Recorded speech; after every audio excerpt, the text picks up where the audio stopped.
भारतवर्ष की पावन भूमि युगों से अपने आध्यात्मिक विरासत संजोए हुए है।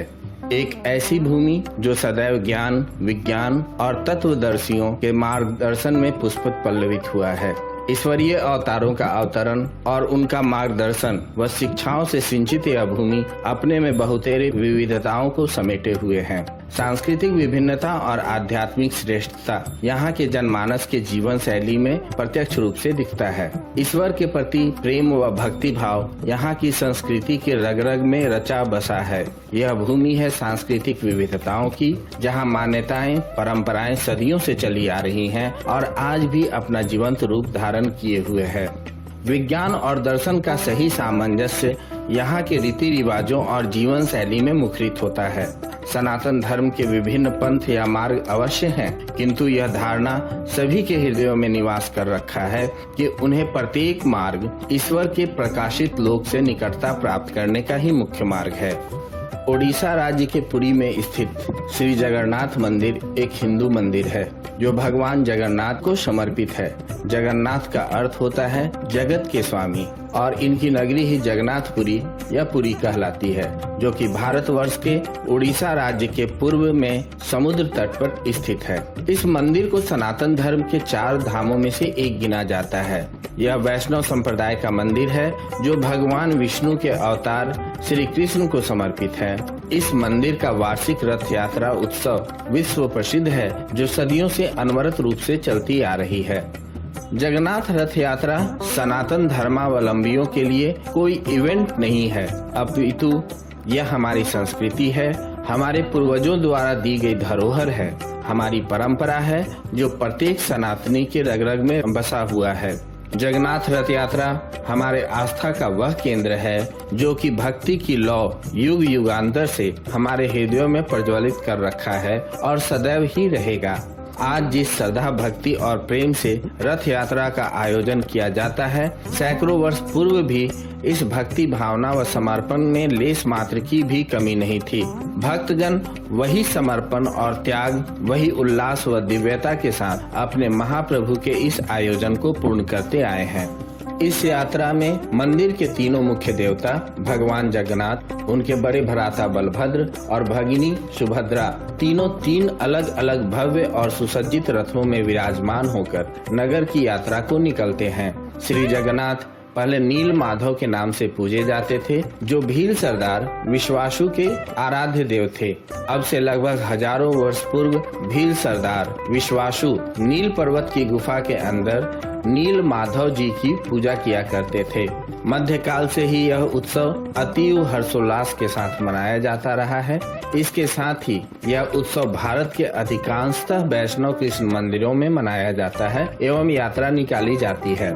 श्री जगन्नाथ मंदिर वैष्णव परंपराओं और संत रामानंद से जुड़ा हुआ है, जो कि गौड़ीय वैष्णव संप्रदाय के लिए खास महत्व रखता है।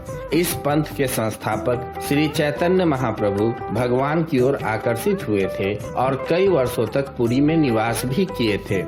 मंदिर के शिखर पर स्थित है चक्र और ध्वज। चक्र जो कि सुदर्शन चक्र का प्रतीक है। गंग वंश के हाल ही में अन्वेषित ताम्र पत्रों से यह ज्ञात हुआ है कि वर्तमान मंदिर के निर्माण कार्य को कलिंग राजा अनंत वर्मन चोड़गंग देव ने आरंभ करवाया था। मंदिर के जगमोहन और विमान भाग के इनके शासन काल 1078 से 1148 के मध्य बने थे। फिर 1197 में जाकर उड़िया शासक अनंग भीमदेव ने इस मंदिर को वर्तमान रूप दिया था। मंदिर में महाप्रभु जगन्नाथ जी की अर्चना सन 1558 तक होती रही। काला पहाड़, जो कि बंगाल सल्तनत का एक मुस्लिम जनरल था जो कर्रानी राजवंश के शासन में था, जिसका उल्लेख मुगल साम्राज्य रिकॉर्ड में किया गया है, जिसने कोणार्क मंदिर को तोड़ने के लिए अपनी सेना के साथ पुरी जगन्नाथ मंदिर पर हमला किया था। 15वीं और 17वीं शताब्दी के बीच कई बार मुस्लिम सेनाओं द्वारा मंदिर को नष्ट किए जाने का प्रयत्न किया गया।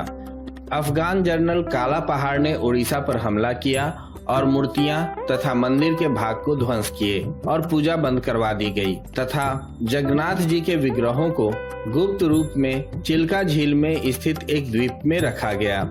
बाद में रामचंद्र देव के खुर्दा में स्वतंत्र राज्य स्थापित करने पर मंदिर और इसकी मूर्तियों की पुनर्स्थापना हुई। इस मंदिर के उद्गम से जुड़ी परंपरागत कथा के अनुसार भगवान जगन्नाथ के इंद्रनील या नीलमणि से निर्मित मूल मूर्ति एक अगरू वृक्ष के नीचे मिली थी। यह इतनी चकाचौंध करने वाली थी कि धर्म ने इसे पृथ्वी के नीचे छुपाना चाहा। मालवा नरेश इंद्रदुम्न को स्वप्न में यह मूर्ति दिखाई दी थी। तब उसने कड़ी तपस्या की और भगवान विष्णु ने उसे बताया कि वह पुरी के समुद्र तटों पर जाए और उसे एक दारू अर्थात लकड़ी का लट्ठा मिलेगा।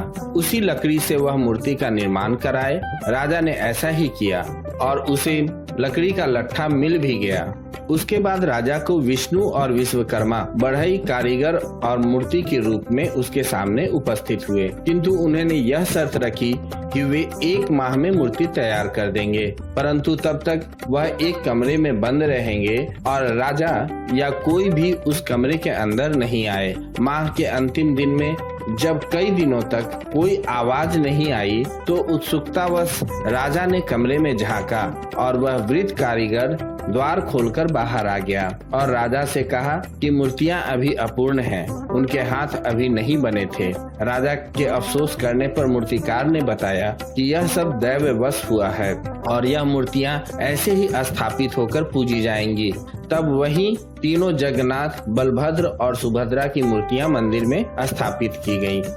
महाराजा रंजीत सिंह, महान सिख सम्राट, इस मंदिर को प्रचुर मात्रा में स्वर्ण दान दिया था, जो कि उनके द्वारा स्वर्ण मंदिर अमृतसर को दिए गए स्वर्ण से अधिक था। उन्होंने अपने अंतिम दिनों में यह वसीयत भी की थी कि विश्व प्रसिद्ध कोहिनूर हीरा, जो विश्व में अब तक सबसे मूल्यवान और सबसे बड़ा हीरा है, इस मंदिर को दान कर दिया जाए। लेकिन यह संभव न हो सका क्योंकि उस समय तक ब्रिटिश ने पंजाब पर अपना अधिकार करके उनकी सभी शाही संपत्ति जब्त कर ली थी, वरना कोहिनूर हीरा भगवान जगन्नाथ के मुकुट की ही शान होता। मंदिर का वृहद क्षेत्र 4 लाख वर्ग फुट अर्थात 37,000 वर्ग मीटर में फैला है और 4 दीवारी से घिरा है। कलिंग शैली के मंदिर स्थापत्य कला और शिल्प के आश्चर्यजनक प्रयोग से परिपूर्ण यह मंदिर भारत के भव्यतम स्मारक स्थलों में से एक है। मुख्य मंदिर वक्र रेखीय आकार का है, जिसके शिखर पर श्री विष्णु जी का सुदर्शन चक्र मंडित है। इसे नील चक्र भी कहते हैं। यह अष्ट धातु से निर्मित है और अति पावन और पवित्र माना जाता है।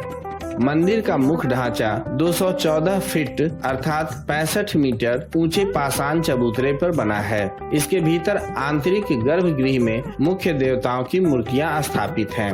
यह भाग इसे घेरे हुए अन्य भागों की अपेक्षा अधिक वर्चस्व वाला है। इससे लोग घेरदार मंदिर की पिरामिडाकार छत और लगे हुए मंडप अट्टालिका रूपी मुख्य मंदिर के निकट होते हुए ऊंचे होते गए हैं। यह एक पर्वत को घेरे हुए अन्य छोटी पहाड़ियों और फिर छोटे टीले के समूह रूपी बना है। मुख्य भवन एक 20 फीट ऊंची दीवार से घिरा हुआ है तथा दूसरी दीवार मुख्य मंदिर को घेरती है। एक भव्य 16 किनारों वाला एकास्म स्तंभ मुख्य द्वार के ठीक सामने स्थित है। इसके द्वार 2 सिंहों द्वारा रक्षित हैं। भगवान जगन्नाथ, बलभद्र और सुभद्रा इस देवी के मुख्य देव हैं। इनकी मूर्तियां एक रत्न मंडित पाषाण चबूतरे पर गर्भगृह में स्थापित है। इतिहास अनुसार इन मूर्तियों की अर्चना मंदिर निर्माण से कहीं पहले से की जाती रही है। संभव है यह प्राचीन जनजातियों द्वारा भी पूजित रही हो।